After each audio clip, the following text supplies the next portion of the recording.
Well, I don't expect to be able to give John's lecture, because I really do not know what he intended to say. But I will try to improvise a little on the theme of this factor of communication in regard to mental and physical ailments. I think that perhaps the Chinese have given us some very good background material. They recognize nature as the great instructor. They recognize the mountains and the rivers and the valleys, the flowers and the trees and the birds and everything that exists in nature as naturally having a benevolent influence. When we get worldly weary, we often escape to the country, to some retreat where we can rest in the presence of a tremendous ministry of natural value, which is not accompanied by any verbal instruction. Nature does not teach by words. It does not preach to us in verbalizations. It rather simply exists as it is. And we find this existence as it is very desirable, very helpful, and revitalizing after the pressures of confusion. Therefore, we may say, in the Chinese way of thinking, that the more we live with the confusions of humanity, the more weary and sick we are apt to become, and that our greatest physician is nature itself. That nature, in its own proper way, asks to be understood and interpreted. It is up to us, really, to discover the values in nature. But one of the reasons why we are impelled to do this is because we already experience or feel some quality, some value that we cannot find in the congestion of human relationships.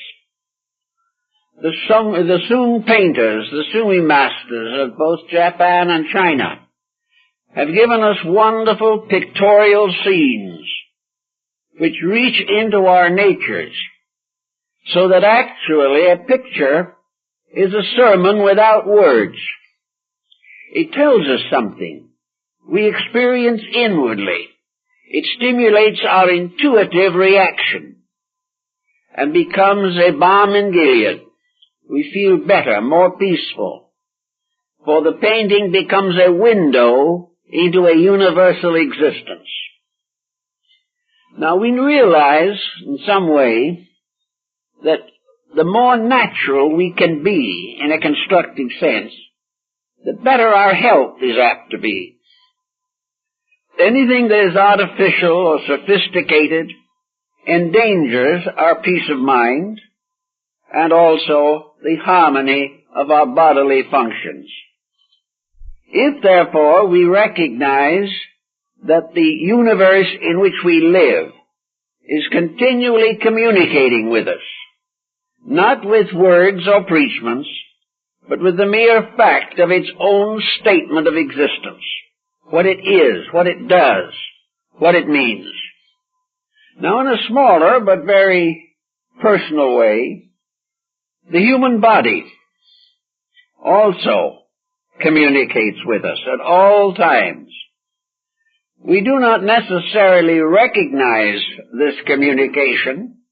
In fact, in many instances, we know it only as a pain reflex, in which a troubled body is trying to express the urgency of its needs.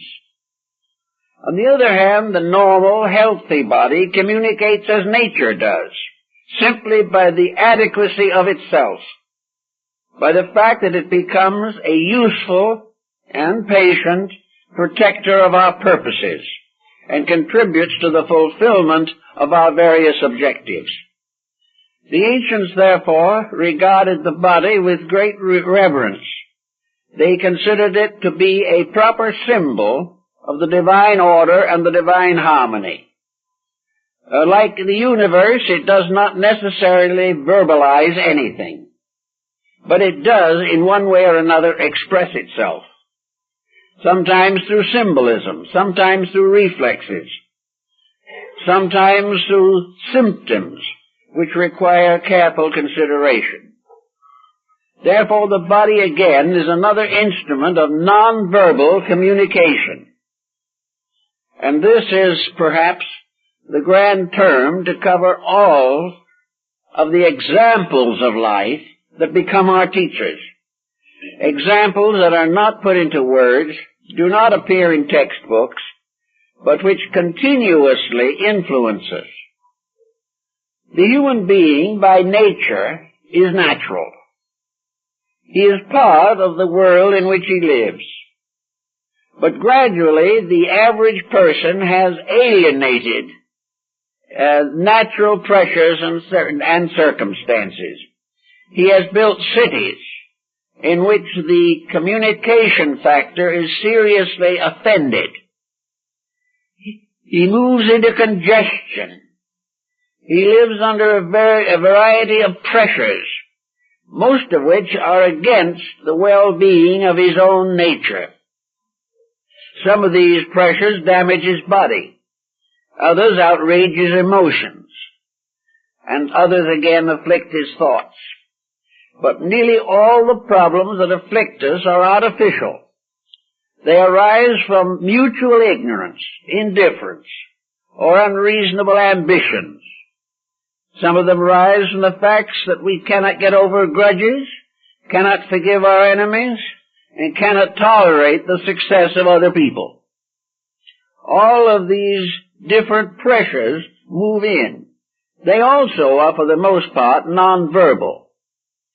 They may be communicated to us by other persons, watched over television programs, or read in the press. But still, the circumstance itself is not speaking. It is not telling us something. But in the various media, this circumstance is already conditioned. The media does not tell us the real emotional core of a situation.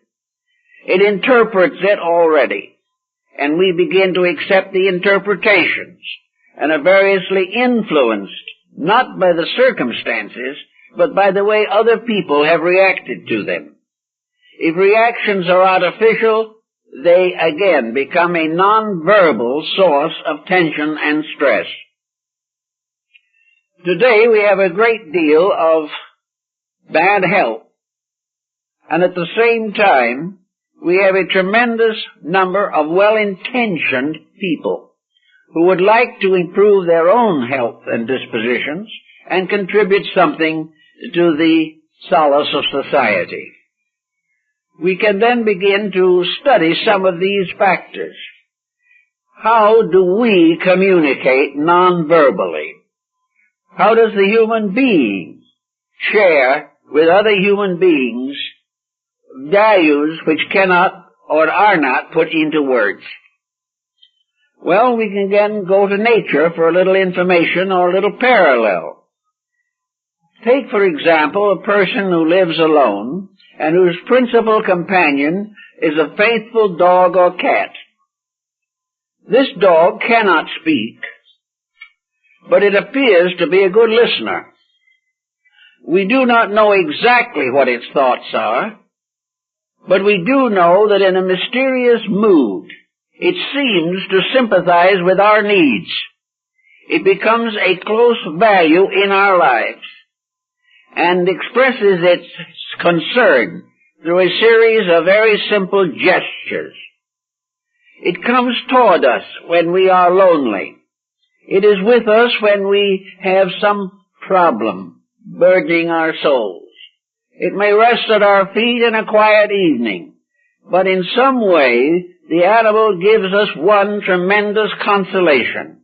We are not alone. And this presence of something means gradually that we build into this presence almost all of the characteristics of humanity. As far as we are concerned, when we speak to the animal, we are inwardly impelled to believe it understands us. We share our secrets with a perfect realization that the confidence will never be betrayed. We also find all kinds of ways of pleasing this little creature that has become part of our lives. We may take great pleasure in doing little favors for it, and very often the little animal becomes very responsive to these favors and becomes almost demanding of them. But we do live in the presence of a non-communicating creature that at the same time has the power to seriously and considerably influence our own attitudes. We also find that frustrated care or affection come out to the little animal when they do not bestow themselves upon persons. We have in the pet something that is dependable, something that we do not have to deceive. We do not find it necessary to have subterfuge. It simply is a matter of open communication without verbalization. And this is very important in the lives of a great many human beings. Another example is the fact that the body itself is a communicating instrument, entirely apart from speech and sight and the other faculties that we know. Dr. Kumaraswamy, the great Indian art critic, philosopher, and connoisseur, once observed in his book, The Ministry or Language of Gesture, how in antiquity and all through the life of civilization, gestures have become means of communication. The body, assuming various postures, tells stories. It gives us various concepts of rhythm. It also provides us with internal means of expressing feeling and thought without verbalization. We know, for instance, as Dr. Lavatar, the famous physiognomist, pointed out, that a person can tell the whole story of himself without speaking a word. That also he can share his convictions and his attitudes with others without actually speaking. Lavatar was able to look at a person and was able to tell by little involuntary symbols that this person presented most of his character and what his tendencies in life were likely to be. Also, we find that appearance, a subtle influence, comes from the person, which can be registered by another sensitive individual. I remember a story that I knew the persons involved in long ago, and that is a bank teller who was waiting to cash a check for a customer, and all of a sudden, he said he knew that the person was dishonest. He knew that the man did not have the account that he claimed to have, that the check was not legitimate, but there was nothing spoken. So he did not cash the check. The man was dishonest, and the bank would have been defrauded. And asked how he knew this, felt this, he said there were little mannerisms on the part of the man trying to cash the check, mannerisms that added up to tension, stress, deceit. And the teller felt it without knowing how or why. So the body is continually telling stories about itself. In India, there are certain character analysts who invite a person to have a character reading. The individual to receive the readings simply sits quietly on the floor or on a chair, and the analyst studies him. Not a word is spoken for a half an hour or more. During that period of time, the client has moved around a little, maybe scratched an ear, raised a hand, opened or closed a fist, shifted a leg, and the analyst has watched all of these movements with greatest care.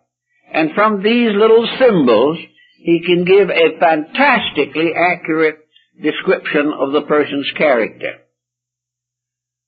Thus we do have the problem of this non-verbal sharing of knowledge. Now it becomes more intimate as we become closer to people. It is very much in experience that we learn the natures of each other. If we are living with another person, if we have children who are with us most of the time, we intuitively come to recognize their moods and their reactions to circumstances.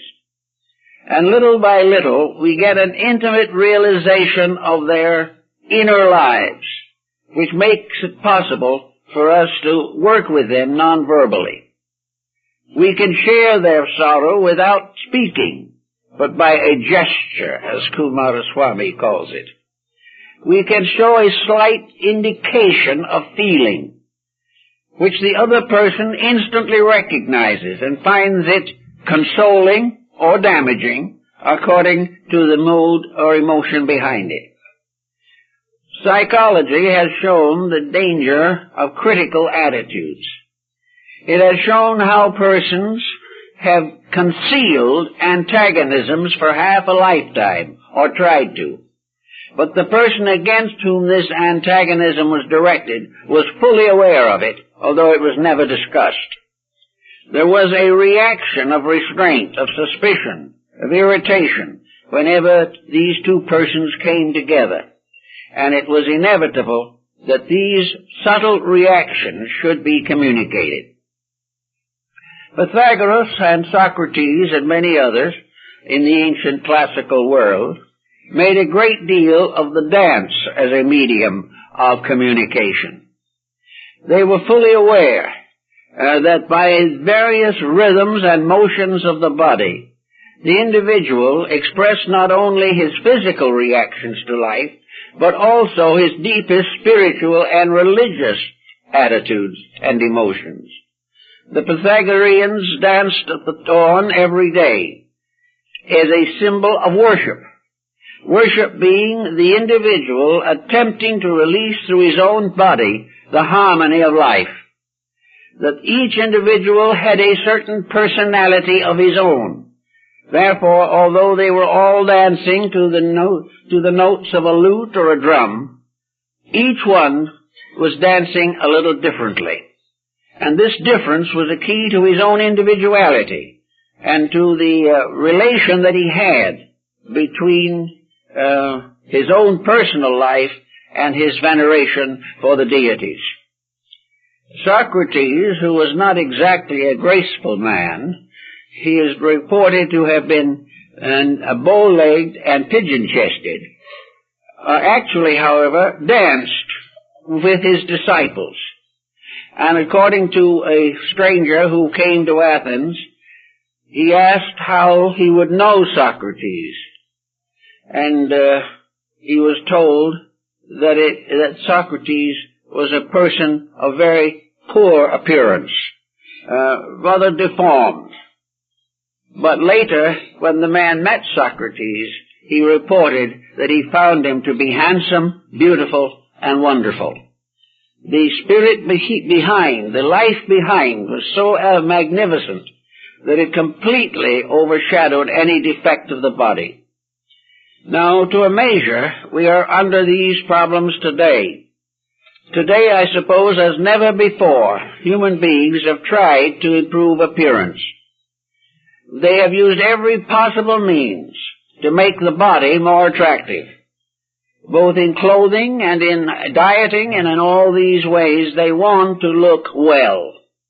But very few of them have really discovered that beauty comes from inside, and that a person of very ordinary appearance becomes beautiful by release of internal values. No one can be truly beautiful who is not growing wiser inside. And we cannot have physical beauty that is real unless we also have friendship and affection inside the person involved. They must be communicated through appearance. And the more the inner life is ennobled, the more attractive the outer personality becomes. We look over the gallery of the immortals, and the most honored of human beings have not been the best looking. But their appearance has been ennobled by their conduct, and their value to civilization has been increased by the contributions that they made to life. Therefore, we look upon faces like the face of Abraham Lincoln, and while it was not a handsome face, some way it looks beautiful. There's something behind it that non-physical means represents or experiences when viewing pictures of the great president. Now, another way of non-verbal communication is music.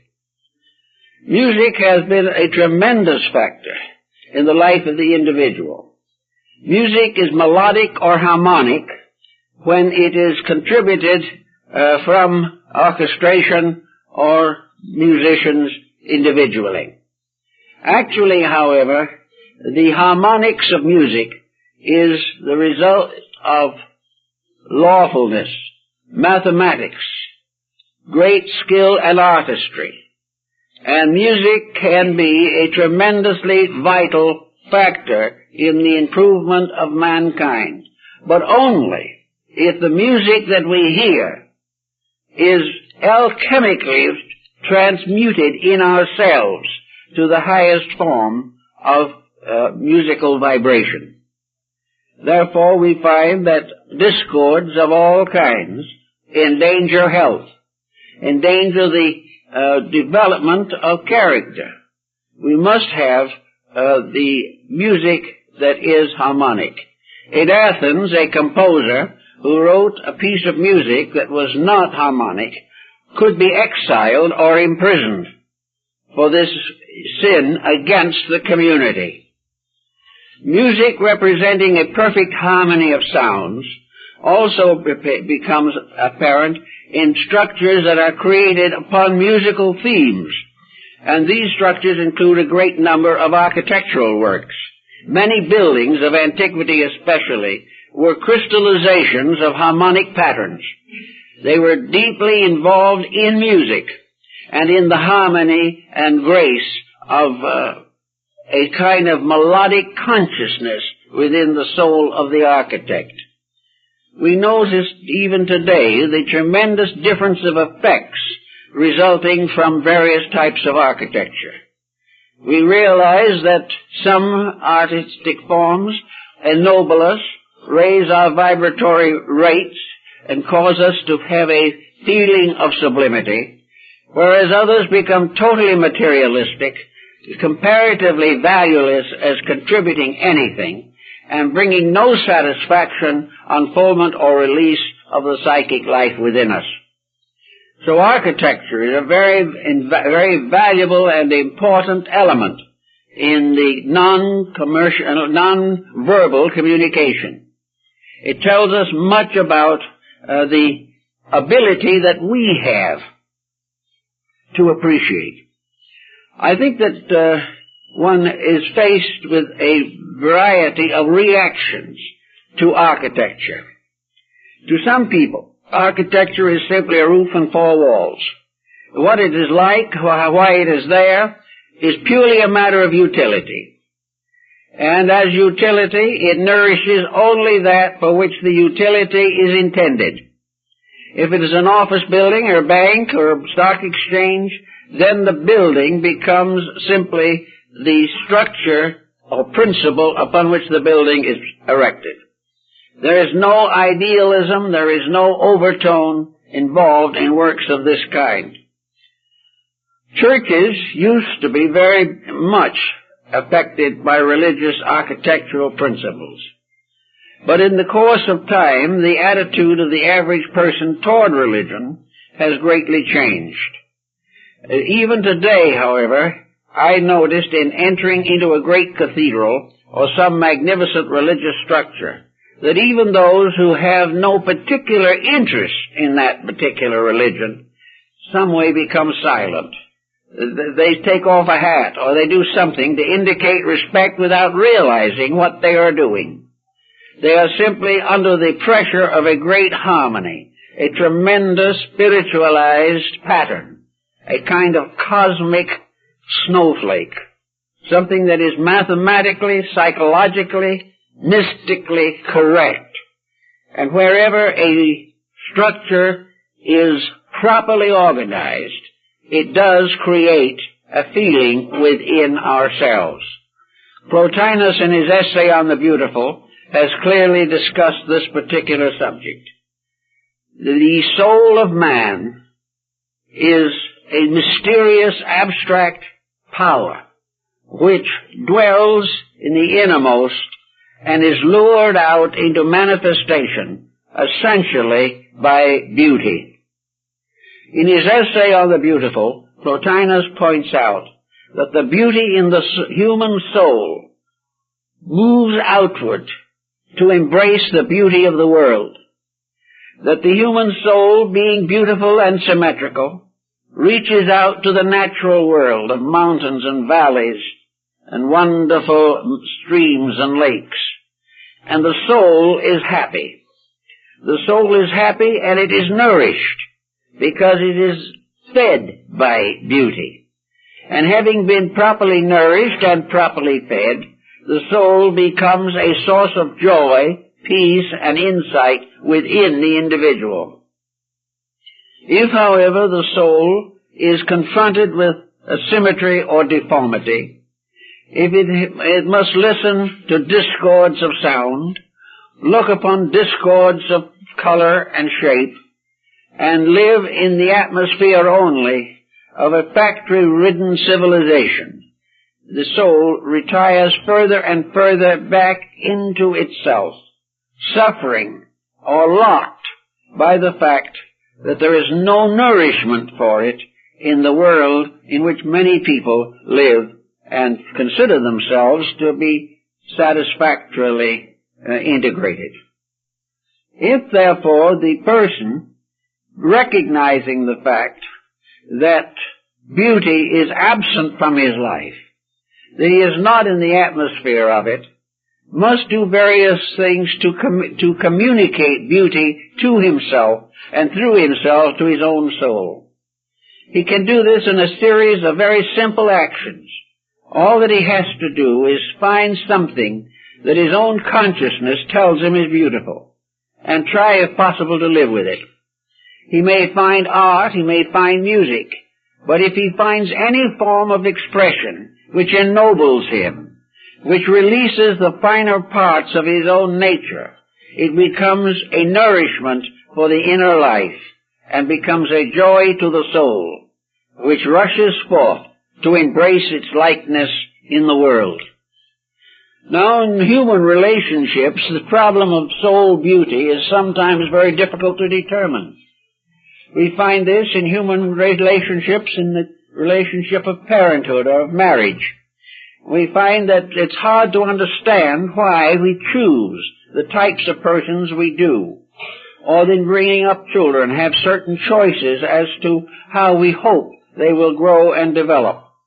Actually, however, there is a measuring rod within ourselves, a measuring rod that asks for beauty, asks for sustenance, seeks sympathy, companionship, and integrities. And where we find these, we are inevitably drawn to them. But if by any chance our own motives are ulterior, and we accept a compromise rather than clinging to our own convictions and principles, then in most cases our lives are not successful. We find that we have sacrificed the greater for the lesser when we sacrifice character for appearance, because true appearance, in the truest sense of the mystical part of our own being, is a soul power manifesting through a body. Lavater brings this out quite firmly, and so does Sanders in his study of physiognomy. He shows how every attitude that the individual holds ultimately changes his appearance. We do not necessarily understand how this happens, but from the bland, simple appearance of childhood, we gradually mature with other forms of appearance. We develop various character lines, and according to our characters, so are these lines. And if by various means we have unfolded a high potential, this is visible in our expression and in the organization of the parts of the face and head. If we have conflict inside, it will show in the structure and relationship of our features. If we are not symmetrically creating inward life, we will gradually deform the physical appearance, because it must ultimately bear witness to what we are. And the body must be a witness. But if the body is properly sustained by inward consciousness, it witnesses the growth of life within us and is correspondingly beautiful. Also in ancient times, the religious world made use of masks. Nearly all ancient religions had mask rituals, whether they be the Indians of the American Southwest, the Egyptian mysteries, or the Greek drama. All of these systems use masks to conceal the appearance of a mortal actor. The actor was supposed to be transformed by a mask into something that he was not, that he was gradually changed into the likeness of a deity or of an evil spirit or of a submaterial life of one kind or another. He had a transformation due to the wearing of the mask. Now, the ritualism of masks is very interesting. Among the Hopi, Navajo, and Zunis of the Southwest, the masks are, of course, sacred. One of the important points involved is that no one must wear the mask except during the ritual, and the mask must not be shown to other people. Also, the man who makes a mask must never see it himself until it is finished. Therefore, the religious masks of these Indians are made behind the back of the man who makes them. He puts his hands behind him to put the mask together. He must not look at it. Now, we find these masks also in Tibet. We find them in the religious rites of the lamas and of the ancient Chinese theater. They play an important part in the No drama of Japan. They are found in the rites and rituals of Java and other parts of Indonesia. Everywhere, the mask cult plays an important part in life. Now, the philosophy behind the mask, it seems to me, is this. Actually, it is a transformation of the personality. And the mask becomes very largely an artificial front, by means of which we conceal the humanity of ourselves in a desperate effort to reveal the divinity, or else, in one way or another, to represent a member of some other order of life. Actually, almost all of us wear masks. They have become the inevitable factor in modern civilization. We may wear masks to appear better than we are, and there's scarcely a merchant who hasn't worn one for that reason at some time or other. The mask is not something that he puts over his face. The mask is what happens to his face. The mask is the fact that he has a face value that is different from character, that he makes promises he has no intention of keeping, that he makes himself as ingratiating as possible in order to deceive. All these masks also become involved in the kind of life that gradually develops around us. We gain one kind of mask through education. Through schooling, we take attitudes. We become associated with certain ways of life, certain thoughts, certain interpretations of existence. Later in professional life, we begin to speak through the mask, and our words as lawyers or doctors or engineers are very largely spoken through the mask of occupation, something we have put on that is not the real self. Now, the mystic, of course, and the esotericist, is also trying to create a certain kind of appearance, a mask. He is, however, attempting to become a symbol of deity. The mystic, the idealist, hopes to become wear the mask of a divine being or a divine power. And as the ritual dancers in the Hopi or Zuni rites wear these masks, they instantly become divine and are accepted as such. I've been at these dances where a father was a masked dancer. His children knew perfectly well who he was, that he was just father.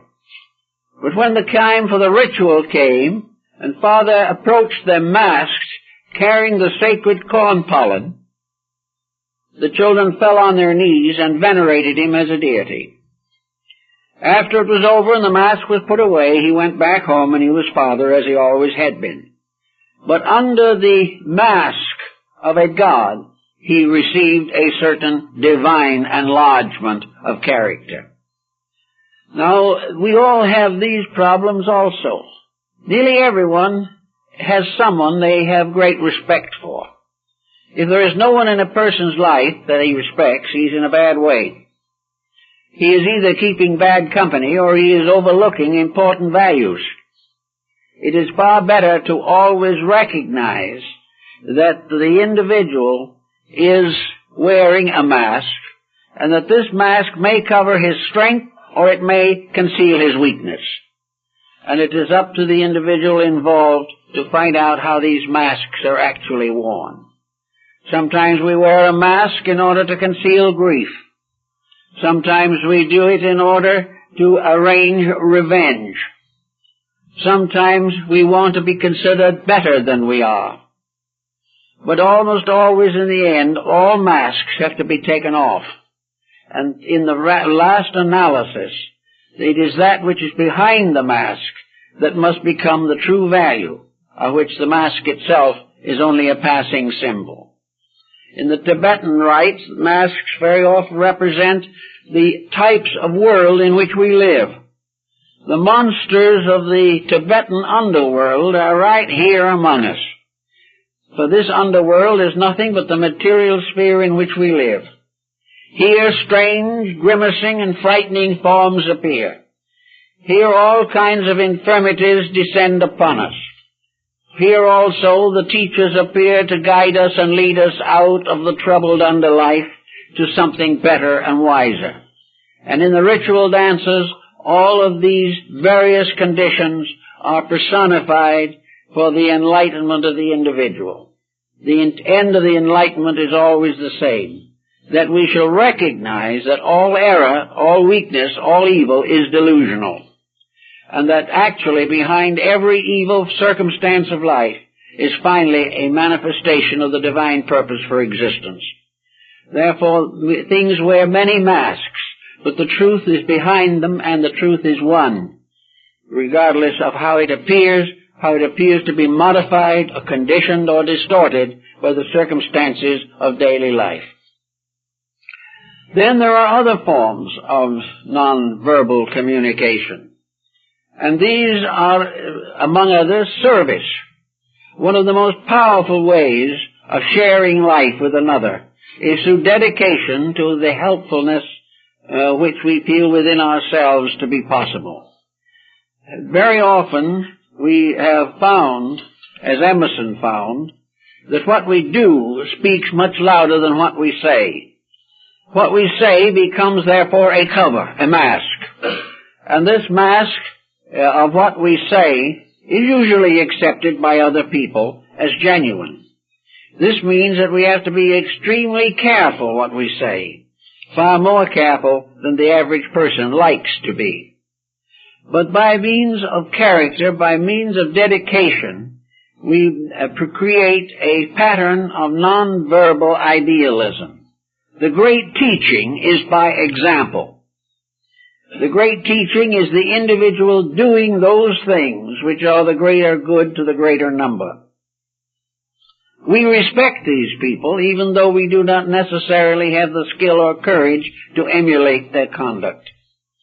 We respect achievement of a high quality, but may not at the moment feel that we can make the sacrifices or adjustments which would make it possible for us to become like these extremely important individuals, so that life itself becomes a form of communication, a form of understanding between the individual and the world around him. Another form of communication is meditation. And in this, the individual is communicating with that which words will not affect to any great degree. No matter how loudly we verbalize our prayers or our contemplations, the verbalizations are unimportant. The entire value of the meditative life lies in silent communion with reality. This is probably the highest form of nonverbal communication. It can be directed in three directions. First, it can be directed toward the divine power, the source of all life. Secondly, it can be directed toward an individual or group of individuals for which we have some special regard. And third, it can be directed toward ourselves. This meditative discipline is nearly always idealistic and unconditioned by material attitudes or interferences. Each person must in some way experience a contact with life, and this experience is the great communication. We call it a mystical experience sometimes. It is an experience in which for a moment the individual becomes intimately associated with the realities which he seeks to understand. He then discovers what all mystics have discovered, namely that there is no way of verbalizing the substance of a divine experience. There is no way in which the individual can communicate to another the actual experience. Various religious teachers and so forth have written of it, have tried to tell it to another person, have tried to share it with their disciples. But actually the experience is beyond all communication. It is an identification with life itself. It is an at-one-ment with an eternal value. And this experience itself, of course, has been regarded as the greatest experience to which the individual can aspire. Plotinus, the great Neoplatonist, had one or two experiences of this kind. They lasted only a moment, but in that moment, time, distance, space, intervals, all instantly vanished. There was nothing but one tremendous reality, and the individual for an instant seemed to tune in on that reality and become with it. This, with Plotinus, lasted only a few seconds. But once having been experienced, the whole life was changed, not only for this embodiment, but for future embodiments. The tremendous experience of universality indicates the final means of communication. God or deity communicates through a series of inward experiences. These experiences can be crystallized into codes. They can become the basis of religions or creeds or doctrines. They can result in improvements of society and the evolution of human culture. But the experience itself, like the experience of Moses on the height of Sinai, is something that cannot be actually communicated. And in the silence of his contemplation, the Zen monk, the Christian monk, the Buddhist monk, all have moments in which they feel very near to the realities which they seek. And they have also learned something else, that you must finally decide in your own consciousness where you want communication to come from. Do you wish to have the world move in on you with all of its attitudes and ideals and ideas, all of its forms of knowledge and skills? Do you want to have life a communication from the outside, from the material world about us? A communication which may lead to material success or create more problems that it can ever solve. But in any event, that the building up of knowledge is an experience from environment, from the institutional, traditional forms of learning which have come down to us from the past. The other type of learning is not this at all. It is a learning for which you must prepare by quieting the mind and the emotions and allowing them to become recipient of a power greater than that from external pressures. Now, the great problem in meditation, of course, is the danger of negation. The individual, in some religious groups, tries to make the mind a blank, tries to take the attitude that if he doesn't think at all, the divine mind will think in him or through him. This, however, is a dangerous approach to the subject. It is not good for the individual to simply wait passively for some type of communication from a superior source. This passivity is not necessary if the proper background has been built. In other words, that the individual has prepared themselves quite correctly for the acceptance of a meditational life. Then it is not negation, but quietude, a calmness which is strong and not weak, but which is not associated to the forms of expression which are detrimental to inner revelation. By self-discipline, by gradually freeing oneself from the involvements of an illusional existence, the inner life is cleansed and purified, and a certain quiet ardor is added. It is a quiet expectancy, a quiet hope, but it is strong. It is built upon self-discipline, the rejection of illusions, decisions of dedication, which gradually produce in the individual the capacity to receive intuitional information from within.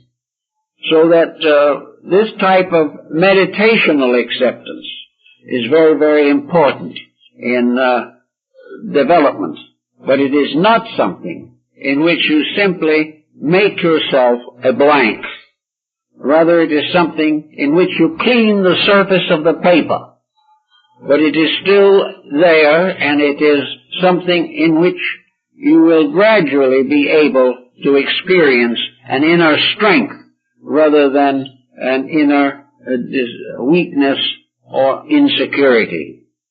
Actually, the experiences of meditation are very dramatic and dynamic, but they are very quiet. They are a great peace with an indestructible strength associated with it. So strong that no error or illusion, no attachment that is unreasonable can possibly take it over and misuse the growth that you have accomplished. Now also we have a series of intimate problems working with people. The physician is perhaps an ideal example of the problem of communication. Recently, there's been a rise in the importance of so-called general medicine, the family physician. For a long time, we had a highly intellectualized medical situation in which the family physician was little better than an intern working for specialists. In this particular situation, we had something against which human nature has gradually revolted, and that is the professional person who has no time, no energy, and no interest in the actual life of his patient. He is there to have his nurse give a shot or prescribe a pill or write a prescription. He is not interested, he is not a physician in the essential meaning of the word. He is a human computer, merely preparing and disseminating certain information which he has learned and which perhaps privately he hopes is correct. This situation has resulted in a great decline in the value of medicine to the human being. And the next step has been the gradual restoring of the family physician. The individual who takes the time to be a friend of his patient, who takes the necessary means to win the confidence and understanding of the sick. A person who is a gentle, kindly, understanding human being. In other words, that the physician must first be a human being. Otherwise, most of his services are less successful than they should be. Many patients really do not need elaborate medications. What they really need is a little sympathy, a little ability to share their problems or to unload a burden of psychic stress within themselves. They are looking for a counselor, and in one way or another, they are looking for a priest. In the ancient Greek medical religion, the shrines of Asclepius, the god of healing, were for centuries in the hands of the family and descendants of one medically integrated group. They were all priests. They were all dedicated to the temple. They were all initiated into the religious mysteries of their time. They compared their values not only scientifically, but with the great spiritual revelations of mankind. The patient came as to a spiritual father. He came to be helped, to be instructed, to be inspired, and, if necessary, to have his character somewhat altered or modified in order to bring peace and health to his life. Now, these priest physicians had tremendous influence because they were priests. The individual who disregarded their ministry was therefore violating his religious obligations. He must listen to the voice of the priest-physician as he might listen to the voice of the gods. He was in the presence of the initiated, illuminated teacher, not merely a practitioner in medicine. Now again, the diagnosis under those conditions was quite different from what we know today. For the most part, the diagnosis was non-vocal, or was not given in words, or by means of tests, such as we would use today.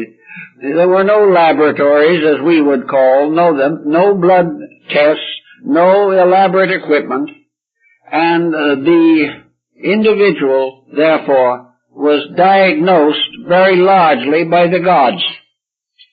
At the great temple of Asclepius, the sick were brought in at night on couches and were placed in a circle around the statue of the deity. Then the priest gave each of them a soothing, probably sedational drink that quieted the nerves and eased pain where it was present. The individuals, the patients, then slept in the temple, in the circle around the deity. In the morning, they reported their dreams to the priest-physicians, and in nearly every instance, the dream was the diagnosis. Nothing was spoken. It was a non-vocal diagnosis. The individual could repeat it afterwards to the priest, but he was actually diagnosed by some power deeper than his conscious mind. Perhaps, as some psychologists might say, he was diagnosed by his own subconscious, or he was diagnosed by his own internal faculties. But the consequence of it was that in most cases, the patient told the priest the correct diagnosis of his ailment. The priest then administered the material as recommended in the dream, because they felt something that we have again forgotten, that each sickness, each person who is sick, is suffering from a problem which only his own consciousness can finally solve. And all other efforts are to a degree ineffective. They may help, but the final diagnosis of what is wrong with us usually has to come from ourselves. Not verbal, but from experiences, dreams, archetypal visions and things of this nature. Because actually we are the only one in the world who knows just exactly what is wrong with ourselves. Others guess at it, and sometimes the guessing is very irritating to the sufferer. But the final answer lies in the person's quiet contemplation of his own situation. Therefore, in a sense, symptoms are a nonverbal form of communication. Symptoms arise in the person, and for the most part, he takes them immediately to some physician or nutritionist or something of this nature. Actually, however, all these symptoms that arise in himself should be studied deeply by the person himself.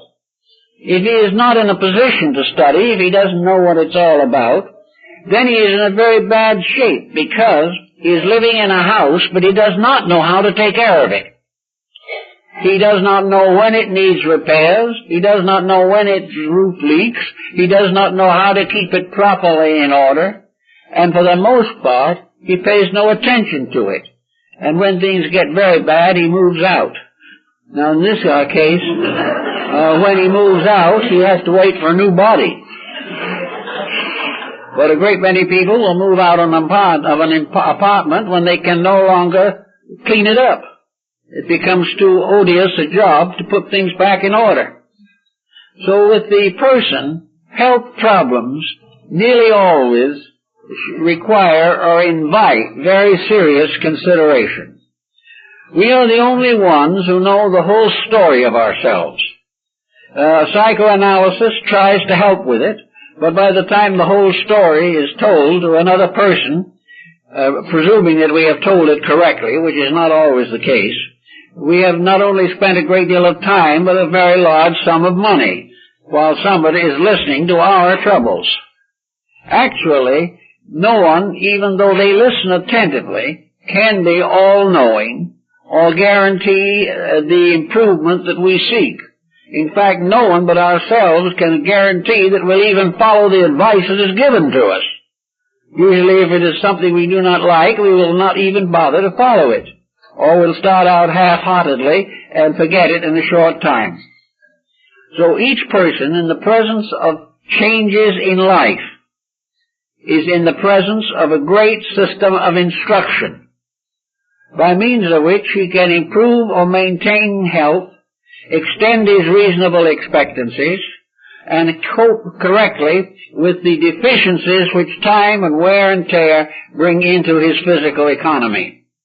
All these things are part of a great instruction, and the body is patiently telling us every day how to take care of it and what is best for it. In some cases, we are not able to meet the requirement of the body, but in many instances we can do something toward that to improve the general condition in which we live. Now, art is something I think we should mention in passing. Art is in a rather poor shape at the present time. I think we will all admit that the art archetype has revealed a great deal of the infirmity of human nature. Good art is never dated. A great artistry belongs to eternity. The great principles of beauty are unchanging. Beauty does not talk, but beauty comforts us if we are able to experience its influence. So that in the study of art, we have to analyze the lives of the artists to discover the degree to which they are sincere. A sincere artist will produce a sincere picture. A commercialist who is only interested in trying to sell his art does not have the same vibratory communication for us. And art which is shoddy is of no value either to the artist or the person who purchases it, because it carries no validity, no integrity, no proper development. Some of the great artists of the world, I imagine, are in the Oriental system. The reason why this is true is because essentially, up to within the last century, the great artistic canons of the East were never qualified or abused. Even now, there are many artists in Asia who are sincerely attempting to restore the integrities of the great art of the past. There are a few modernists who, under one influence or another, sometimes a bit of heroin helps, are producing mysterious terrors, passing them off as art. But to a large degree, the art of the East is a non-verbal transmission of an inward experience. The Eastern artist tries to live the art which he practices. If he is deciding to paint a beautiful picture of a mountain with forests and clouds, he will go out and he will sit on the side of the hill and look at that mountain. He will look at it for hours, perhaps for days. In fact, he might even build a little retreat there and look at it for years, trying to experience within himself the message that that mountain has for him. His technique is very simple. All Oriental techniques are so simple that they never interfere with the representation of the value intended. It is no longer a case of a very elaborate palette, no problem of tremendous mixing of colors and long study of conventional methods. The simple line, the simple design is taught for one purpose only. Not that the artist shall have a fine technique, but that the artist shall be capable of losing himself in the subject he is depicting. After maybe months of meditation in front of a blank sheet of silk, with a few strokes the artist will complete the picture. He has digested it. He has assimilated it. He has taken from it every bit of meaning he can comprehend. He has made it an experience of consciousness, and having finally put the whole subject in order, with a few moments he makes the physical representation of it. Now, as it was pointed out in connection with Sesshu, one of the great artists of Japan, artists themselves are classified according to the degree of internal consciousness they have attained. A great connoisseur in Japan, a great art collector in China, is not a person who buys expensive pictures by name artists. He isn't buying a picture. He is not buying a label. He is not buying fame or notoriety. He is looking for integrity. And looking at the picture that has been produced by a truly inspired artist, he says to himself, the connoisseur says to himself, this artist has attained the 5th stage of internal meditation. He has reached a certain point, and he has put down on this silk, actually, a statement of himself, of what he knows, what he believes, what he has experienced, and how he has been able to interpret the symbolism of this mountain. He goes along a little further and he sees another picture, and he says, this artist has achieved the 7th degree of consciousness. He has seen more deeply than the other one. He has experienced more wealth of inner insight. He has released more soul power because he has the inner meditational quality that has made him a greater artist than the other, although the other artist is also very fine. So the connoisseur will go through the gallery, measuring the pictures by consciousness, not by appearance or name. Now it is obvious that under such situation or condition, the purchaser must have the degree of insight that he is able to recognize in the artist's work. Unless the purchaser has attained the 7th degree of insight, he cannot know that the artist has. The connoisseur, therefore, is not a person who simply buys and puts away or builds a gallery to store something.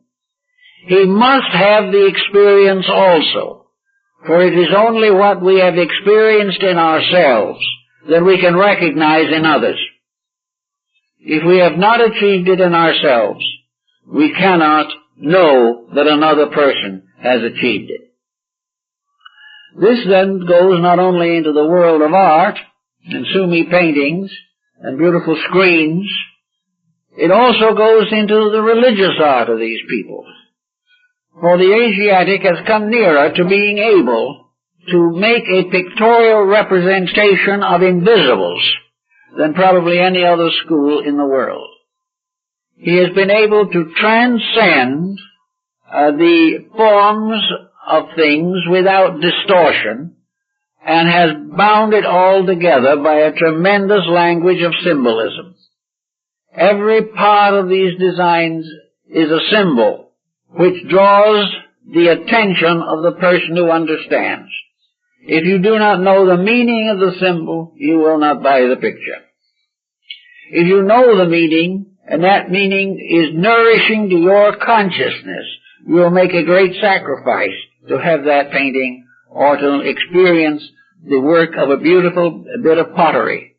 For the potter, just as much as the painter, is telling the story of soul power, and a great potter reveals through his work the victory of soul power over physical materials. For he has made these materials become symbols of things unseen.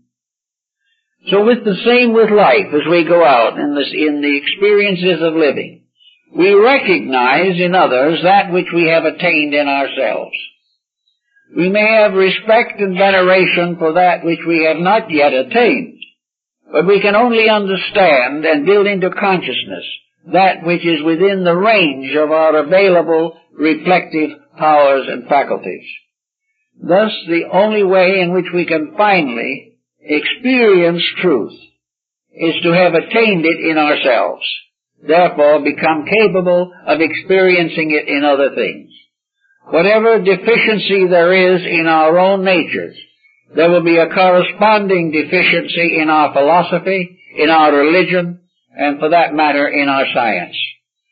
A world that has not yet attained to the mystical levels of things will continue to be plagued by the problems of material existence.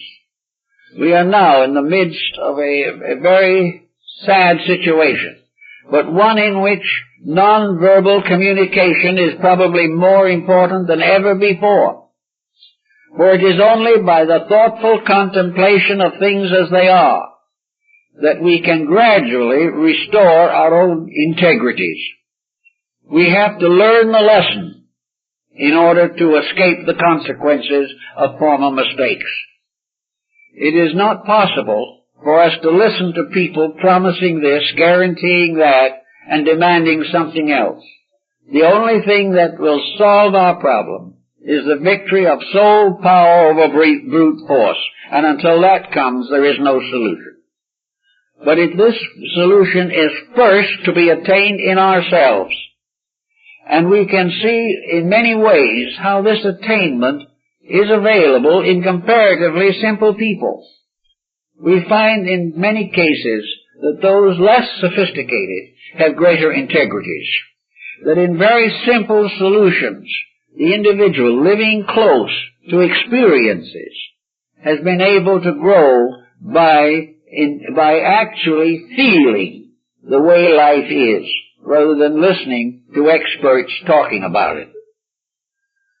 So all the way through the problem of healing and through the problems of sickness, we have this line cutting, a line which tells us that a great deal of health will come from integrities that can restore the imbalances that we have permitted to arise within ourselves. Religious institutions in all parts of the world are restoring religious healing and pointing out the advantages of more internalization of the search for health. There seems to be no reasonable doubt, and it is demonstrated from the beginning of time, that where a group of sincere persons unites its efforts to be helpful, to help to restore the health of the sick, that they have a great effectiveness if the patient is willing to accept the values involved. Spiritual healing is perhaps best personified or exemplified in the story of the great shrine at Lourdes, where spiritual healing has been practiced for hundreds of years. Here there is a great difference in the results obtained. Many who have gone to Lourdes very sincerely have not been helped. Some, however, have been miraculously aided. And the only difference that can be imagined is the internal quality of consciousness. The individual who had a certain type of consciousness got the results. Another who went even with a strong faith was not helped. It was more than faith that was necessary. There was something deeper than faith. It was the person becoming in rapport with the spiritual power of healing, the rapport of God as health, God as body harmony, God as spirit moving into flesh in the mystery of divine enlightenment. So that healing has become important now, partly because so much sickness is not due to lack of advantage. It is now due very largely to lack of self-discipline, lack of the power to have a constructive, creative, idealistic relationship with life. Much of our health problem today is being endured by people who have wealth, who have education, who are profitably employed, and who have more or less integrated families. It is not the fact that we cannot afford health that is responsible for sickness. It is that we cannot afford internal ignorance. We cannot afford to live below the level upon which health is possible. Health is only finally possible when the individual's internal nature is supporting his material structure. Only an idealist can be truly healthy. Others may be strong, may be vital, may win Olympic titles. But true strength arises from a wise administration of the body by the being within it. It is only when the soul leads and the body follows that you can have the best and most reasonable manifestation of health. It may be that evolution has not yet given us the full power to be all that we desire to be, or to correct all of our faults. But one thing is certain, we are better off when our ideals lead the way. We are far better off when we keep faith with the inner life than when we try to live against it and depend upon the crutches and helps and implements of modern science. Actually, wisdom, love, health, all these virtues are the result of obedience to the divine plan. The better we obey, the better off we are. The more we understand, the better we can obey. always there has to be a certain inner growth. This inner growth cannot be perhaps entirely nonverbal, but it is largely so, because there's no matter what we hear, what we read, what we see, the things in themselves are not solutional. It is what we internally do when we transmute experience or tradition or history or philosophy or religion into soul power. And this soul power has to be an internal achievement, usually in the quiet of the night, usually alone in the wilderness, usually under some type of affliction, which finally brings us face to face with ourselves and the jobs that we have to do. So in all our problems and in all the things that we have to do to learn, we can read moderately, we can listen moderately, but it's not what we read or what we hear that does it. It is what we are able to do by means of instruction to release and transform our own inner lives.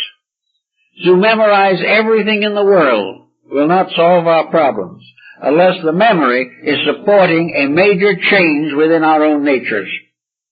If we can use instruction to change ourselves, to accomplish the gradual reformation of ourselves, then we are gaining on it. But within the body is this soul psychic factor, above the mind, above the emotions, and above the flesh. This is the natural leader. And when we obey its rules, we will succeed. It will gradually disseminate itself throughout all the parts of our structures. Our nervous systems, our glandular systems, our arterial systems, all of these will be influenced by the psychic integrity at the source of ourselves. And it is when this integrity is finally brought into focus, and that which is the best of us becomes the ruler of the rest, then and then only do we achieve the health we desire. And in world affairs, when the highest type of our experience becomes the guide to our social relationships, and when the great teachers of the world are recognized as having established patterns which will work, but it is only when the individual outgrows his own selfishness that society can outgrow its troubles. There's no way of becoming good and remaining weak. There has to be strength. There has to be the gradual integration of our total personalities. We may not feel that it's profitable, but it is profitable because in due time the integrity inside of ourselves will neutralize the pain of sickness, the suffering of ignorance, and the tragedies of misapplied energy. It's only in this way that we can accomplish. And it is the divine plan that this achievement is possible to each individual. It is not something in which we have to wait for the reformation of society. In fact, the reformation of society waits upon the integrity of the individual.